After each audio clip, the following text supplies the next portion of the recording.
Julien Rangue, bonjour. Alors pour vous, les municipales, c'est terminé puisque vous avez été laminé dès le premier tour par le maire sortant de Tassin. Je vois que ça vous fait sourire, c'est Pascal Charmeau qui a été élu au premier tour. Alors vous restez en revanche en piste pour les élections métropolitaines. Vous étiez tête de liste pour Gérard Collomb sur votre secteur et visiblement le mariage de Collomb avec Buffet, c'est pas votre tasse de thé. Vous avez préféré faire alliance, vous, avec Alain Galliano qui menait la liste concurrente de David Kimmelfeld.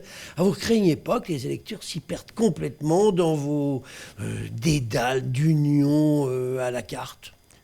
Je reconnais que vous êtes assez injuste quand même, parce qu'à 200 voix près, j'appelle pas ça être laminé à une élection pour les municipales de Tassin. Attendez, mais vous avez perdu en élection, on gagne ou on perd. J'ai perdu, mais 200 voix, c'est pas être laminé, contrairement à ce que vous dites. Et deuxième point, après, sur effectivement le départ au profit de la liste de David Kimmelfeld, ou la fusion avec David Kimmelfeld plus exactement, et la liste d'Alain Galliano, moi je trouve que la démarche elle est plutôt cohérente. À l'automne, on avait suivi effectivement le parti En Marche dont je suis membre. C'était une décision qui était en soi logique de suivre le candidat qui était Gérard Collomb. Et aujourd'hui, la décision qu'a prise Gérard Collomb, elle n'était pas acceptable, et elle n'est même pas acceptable non seulement pour certains de ses candidats, dont moi et d'autres d'ailleurs sur la métropole, mais elle n'est pas acceptable non plus aussi pour le mouvement politique qui a décidé de l'exclure en tous les cas de son investiture. Le mouvement politique, c'est La République En Marche, dont vous êtes membre. Oui, tout à fait. Alors dites-moi, au premier tour, vous aviez devancé Alain Galliano sur votre secteur. Et là, vous vous couchez, vous vous mettez derrière lui. Est-ce que vous pouvez m'expliquer pourquoi Vous savez bien que les querelles d'ego, ça ne donne jamais quelque chose de bon dans une élection. On l'a vu. Et votre ego on l'a vu en mars dernier. A été obligé de s'effacer devant celui de M. Galliano? Non, mais c'est surtout qu'on a fait un choix d'équipe aussi. Je rappelle qu'il y a 9 colistiers sur 11 qui me suivent dans cette démarche. L'idée, c'était de faire en sorte qu'on réussisse le rassemblement. Et moi, je pars sur une option gagnante. Donc, premier, troisième, cinquième, septième. L'important, c'est qu'à la fin, on fasse passer cette liste en tête et qu'on remporte les 7 sièges de la circonscription pour la liste majoritaire. C'est aussi simple que ça. Et Alain Galliano est sortant. Il est vice-président sortant de la métropole. Voilà, ça fait quand même quelques années qu'il siège, il est maire de Craponne, il n'y a aucune difficulté à ce qu'on puisse faire équipe ensemble. Moi je vois plus ça comme une démarche de transmission que comme une démarche concurrente, loin de là, et une démarche d'équipe pour le coup. Alors dites-moi, vous avez l'air de dire que la décision de Gérard Collomb n'est pas très cohérente d'aller s'allier avec Buffet. Il le justifie par le fait qu'il veut faire obstacle aux écologistes et à leurs alliés de la gauche extrême. Vous n'êtes pas d'accord avec ça ? Le meilleur moyen de faire barrage éventuellement aux écologistes et aux forces extrémistes entre guillemets avec lesquelles ils font alliance, c'était à la rigueur d'arriver à faire liste commune avec David Kimmelfeld à une époque, ce qui n'a pas été possible, et donc de rassembler tous les centristes et les progressistes de la métropole, et ça n'a pas été fait.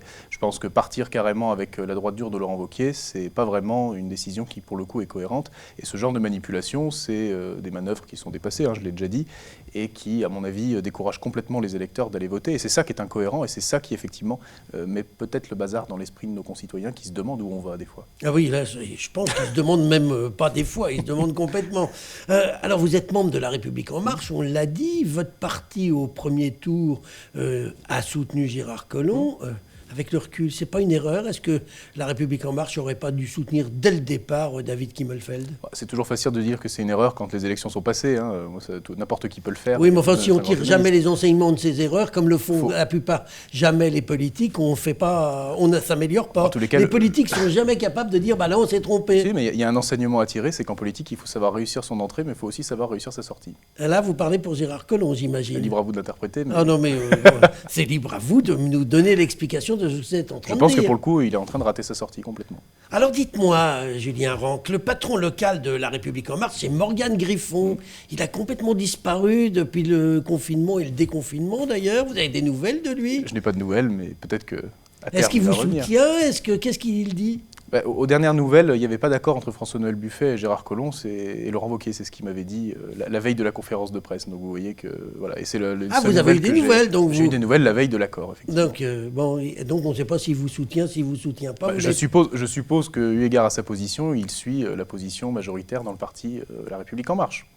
Julien Rangue, pour vous, la métropole, en fait, c'est simplement un moyen de continuer à exister pour viser la mairie de Tassin la prochaine fois, puisque c'est votre seul objectif. Non. Je veux dire, on est à la métropole de Lyon, c'est une collectivité à laquelle je me suis présenté comme tête de liste, et donc avec l'objectif de faire un mandat de conseiller métropolitain qui ait du sens, donc qui fasse des actions concrètes dans éventuellement une majorité métropolitaine. Donc, je veux dire, maire de Tassin ou pas maire de Tassin, j'aurais de toute façon continué à me présenter. Donc, le problème est plutôt réglé. On a un territoire ouest-lyonnais qui est plutôt cohérent.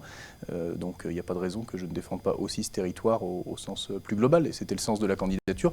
Et ce qui fait peut-être qu'aux élections, on nous a donné quand même plutôt un satisfecit. Parce que, effectivement, j'ai perdu Tassin avec mon équipe, certes, mais métropolitaine, le score était suffisamment important à l'échelle des autres scores qui ont été faits à la métropole de Lyon par les candidats de La République En Marche pour justifier qu'on puisse continuer et se présenter à ce mandat. Oui, vous oubliez de rappeler, Julien Ranc, que vous avez été quand même devancé par la liste que menait Pascal Charmeau aux élections métropolitaines aussi. Mais dans une circonscription qui était acquise il y a bien longtemps. Donc je veux dire, le fief a été un peu mis à mal quand même, il faut quand même le souligner. Avant de nous quitter, juste un petit mot.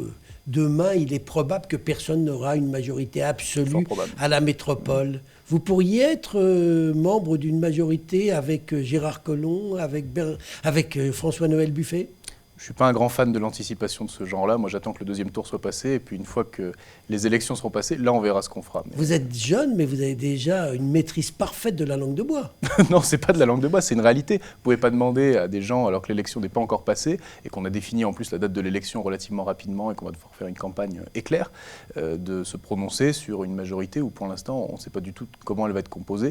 Et on ne sait pas si on va avoir une vague verte, ou une vague bleue, ou au contraire, un David Kimmelfeld qui, en tous les cas, moi c'est ce que je souhaite, va remporter une majorité suffisante pour pouvoir ensuite maîtriser la métropole de Lyon et l'ensemble de l'Assemblée. Donc on verra, mais moi la seule chose que je souhaite en tous les cas c'est la victoire de David Kimmelfeld et des listes qu'on porte, ça c'est clair. Eh bien on va voir si vous avez raison, il n'y a plus longtemps à attendre, dans 3 semaines les jeux seront faits. Julien Ranc, je vous remercie. Merci à vous Gérard Angel.